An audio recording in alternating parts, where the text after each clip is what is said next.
Une couleur et une saveur caractéristiques, le cidre basque aura bientôt sa propre appellation d'origine protégée.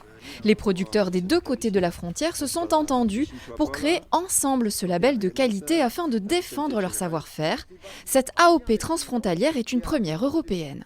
Pour l'instant, il n'y en a pas d'autres. Voilà, c'est ce qui a été un petit peu compliqué à mettre en place parce que les règles du jeu n'existaient pas. Là, c'est un cahier des charges, un seul, qui est commun pour les producteurs qui sont sur le territoire français et les producteurs qui sont sur le territoire basque-espagnol. C'est une manière de se protéger, de mettre en avant les spécificités locales.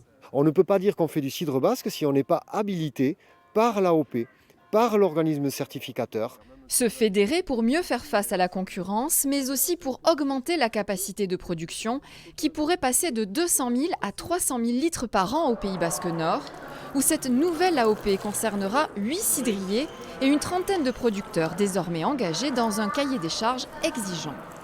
Déjà produire des pommes de variétés locales, on a 194 variétés qui sont enregistrées. Chaque étape de la production doit être faite sur le site de production, de la presser jusqu'à la mise en bouteille. Il y a interdiction de mettre en bouteille ailleurs. On ne peut pas rajouter de sucre, on ne peut pas rajouter antiferment, on ne peut pas le pasteuriser. C'est une production naturelle. Organismes de contrôle et ministères de l'Agriculture français et espagnol ont validé l'AOP.